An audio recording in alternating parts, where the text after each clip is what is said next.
Today's subject is a man whose roar changed rock forever and whose life ended with headlines as loud as his music.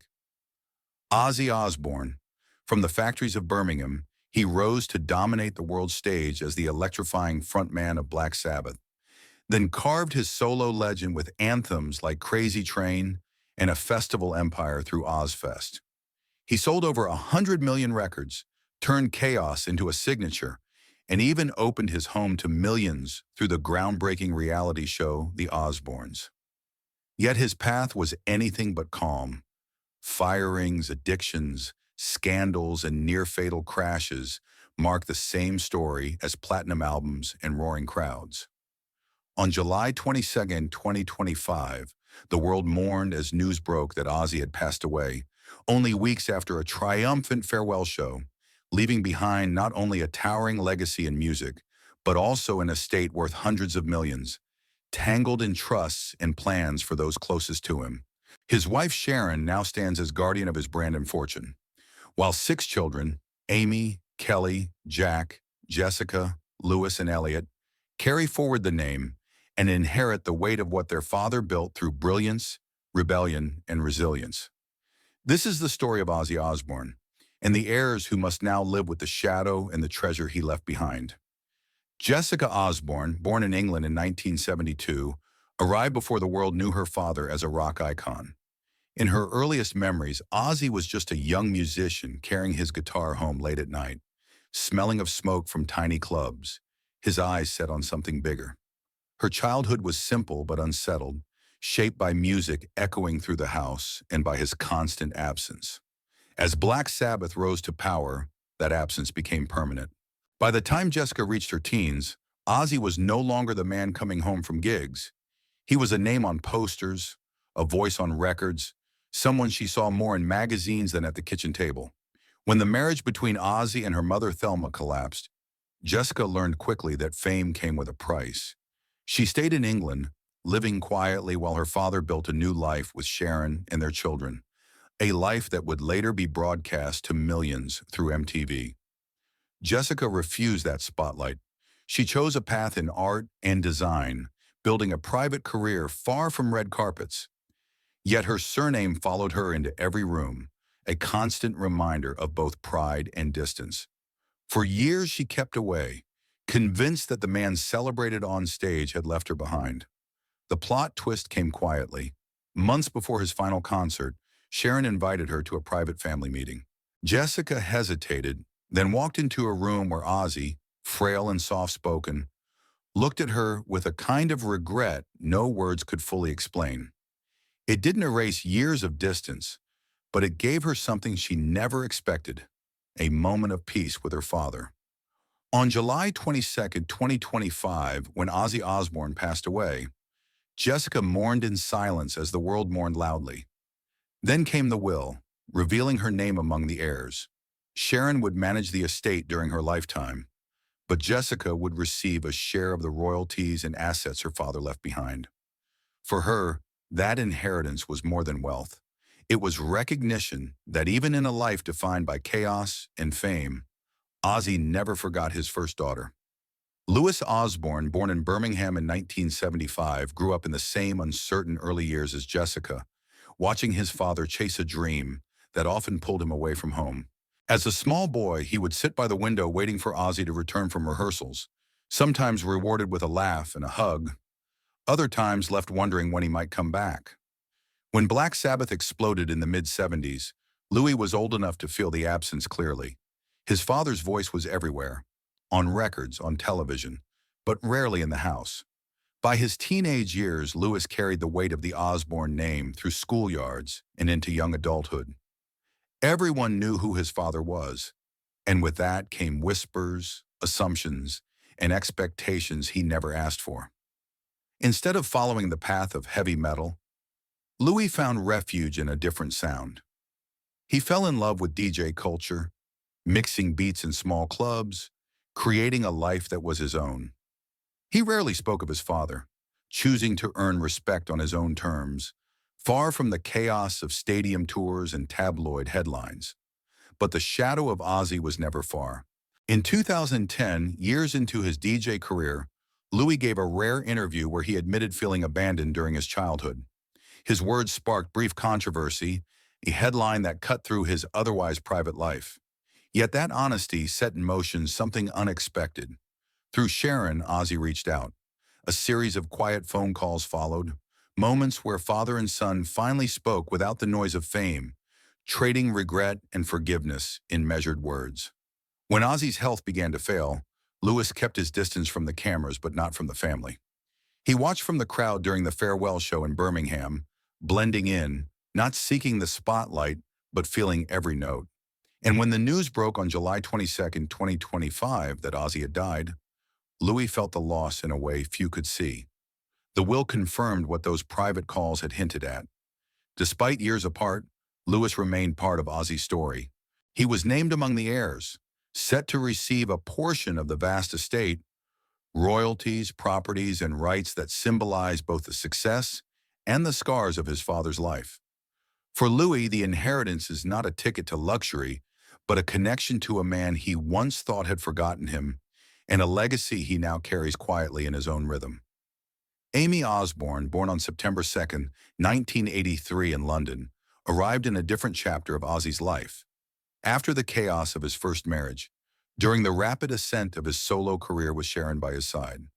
From childhood, she lived in a house buzzing with managers, instruments, and late-night phone calls, but also filled with tension. She loved her father's gentle moments, when he would hum melodies while making breakfast or sketch ideas for lyrics. But she also witnessed the darker side, the nights when addiction and exhaustion pulled him away even while he was under the same roof.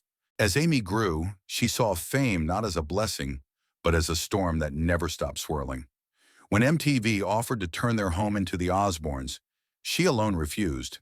At just 18, she packed her things and moved out, unwilling to have every private argument and every chaotic dinner table streamed worldwide. While her younger siblings became television personalities, Aimee sought something quieter. She studied music and production, experimenting with sounds that had nothing to do with heavy metal. Under the stage name ARO, she began releasing songs that carried traces of her father's raw emotion, but in a tone entirely her own. Critics often tried to connect every lyric back to Ozzy, and early reviews claimed she was writing on his name. That criticism nearly broke her resolve. She even paused recording, wondering if she would ever be seen beyond her father's shadow. The plot twist came during a rare phone call with Ozzy himself. He told her that carving her own path was harder than following someone else's, and that she should not let anyone steal her love for music. It was a simple conversation, but it kept her going. When Ozzy's health worsened, Aimee kept her distance from cameras, but she quietly returned for family visits. She was present backstage at his farewell show in Birmingham, out of view but deeply moved by the roar of the crowd, for the father she had both admired and feared losing. On July 22, 2025, when news of his death spread, Aimee mourned privately, as she always had.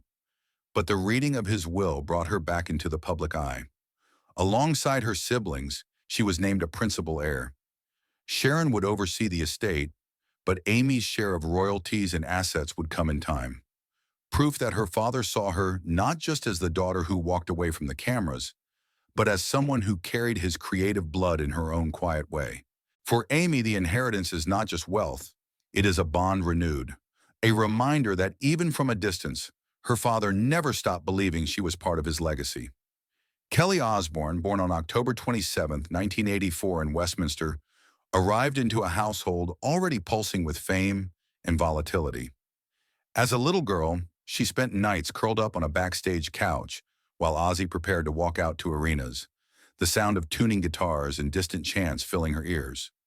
She adored him in those moments when he was simply dad, playful, funny, singing nonsense rhymes. But she also saw the other side, nights when his struggles with addiction turned the house upside down, mornings when arguments left a heavy silence at the breakfast table. By her teenage years, Kelly stepped directly into the whirlwind that her sister Aimee had avoided.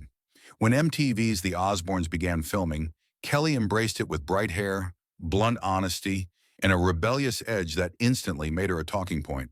The cameras followed her fights with siblings, her sarcastic quips, her tears, and her unfiltered humor.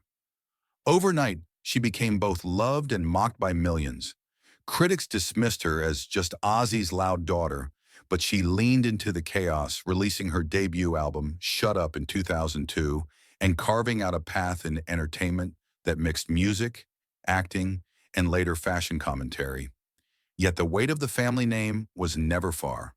The plot twist came in 2016 when tabloids exploded with news of Ozzy's infidelity.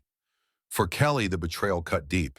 She publicly lashed out, even severing contact with her father for a time, telling interviewers that she needed distance from the very man who had taught her to speak her mind.